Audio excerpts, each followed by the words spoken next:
Hello everyone and welcome to another day of high yield USMLE questions. Today we will be talking about gastrointestinal.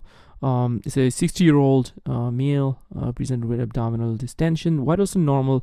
Examination shows splenomegaly, spiroangioma, palmarythema, dupuytren contracture, and pitting edema of the legs. So these are a lot of the features that suggest cirrhosis. These are really classic features. Spiroangioma.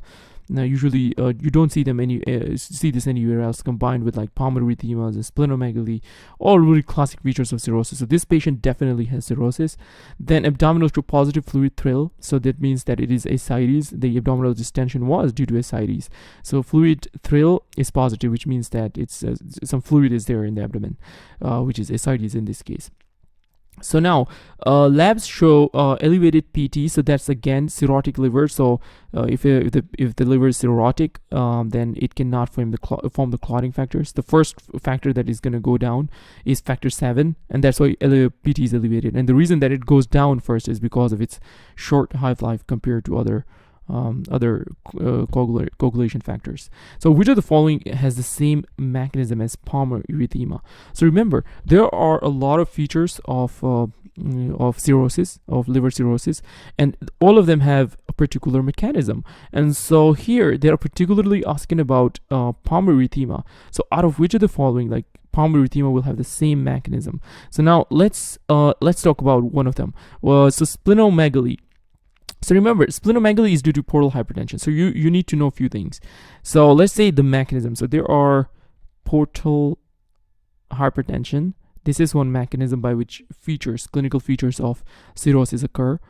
Second is hyperestrenism. And the third is synthetic dysfunction, which means that the liver, which was previously synthesizing important stuff like coagulation factors and albumin, is not producing anything. So let's say about portal hypertension. So let's touch a little on that. So let's say if this is the liver, and let's say this is really cirrhotic and fibrotic. So here we have the portal vein that is draining here, and the portal vein is here. This is a splenic vein, and here we have a spleen. Let's say this is a spleen. So what happens here is that because the liver is just so fibrotic that this portal vein blood is gonna accumulate here. If it's gonna accumulate here, it's gonna go back, and eventually this blood is gonna accumulate in the spleen, and the spleen is gonna be massive. It's gonna be a large spleen. So this is the reason that you get splenomegaly. It's not gonna be massive, but the spleen will be enlarged. So this is the mechanism for splenomegaly. It's the portal hypertension. There is increased pressure here because it cannot drain through this fibrotic liver. There is a lot of resistance. So splenomegaly is one feature, and other features are like esophageal varices, that's portal systemic shunts. So because the blood cannot go through the portal system, right, because of the fibrotic liver, shunts form with the systemic, like the inferior vena cava. These include like esophageal varices. These include like anorectal varices. So these are all features of portal hypertension.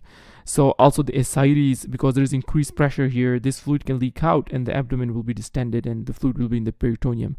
So that's ascites is also due to portal hypertension. Caput medusae, which is the like dilated veins around the umbilicus, or other feature of portal hypertension. So here, what were the features that we talked about? One was splenomegaly. The other was esophageal varices, anorectal varices, and so esophageal varices, anorectal varices, and the caput medusae is another feature of an ascites. Of course, this one is massive. So, and then we have the hyperestrenism. So remember, hyperestrenism means that there is increased estrogen inside the blood, and the reason that these cirrhotic patients have increased estrogen is because the liver is actually not, the metabolic function of the liver is affected as well because of the increased fibrosis. So it cannot metabolize estrogen. So estrogen is more inside the blood. So it cannot metabolize this. There is increased estrogen, really increased estrogen. And remember, if you have increased estrogen in a male body, it can oppose the testosterone, and that can lead to gynecomastia. and it can also lead to palmar erythema. Remember, it has effects on vessels where it dilates the vessels. So palmar erythema and spiral angioma is also a feature of hyperestrenism. And testicular atrophy, remember, testicular atrophy. So the third mechanism by which the clinical features occur is the synthetic dysfunction, where let's say the albumin is not synthesized. If the albumin is not synthesized, the oncotic pressure is decreased. If the oncotic pressure is decreased, blood cannot be contained inside the vessels. If the blood cannot be contained inside the vessels, it will leak out of the vessels into the extracellular space, and that will present as a pitting edema of the legs. So that's another. So this will be edema of the legs, and it will be, remember, pitting. And another is coagulation factors are not synthesized. So if the coagulation factors are not synthesized, there will be bleeding tendencies. Also, there will be, like, for example, on the skin, you can see ecchymosis.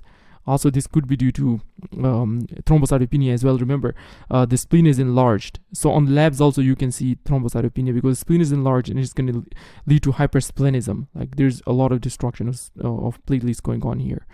So hope this video helped you about the different mechanisms of cirrhosis that are high yield for across all the USMLEs. And if you need tutoring, you can email me here, and don't forget to like and subscribe. It helps the channel, and meet you in the next video.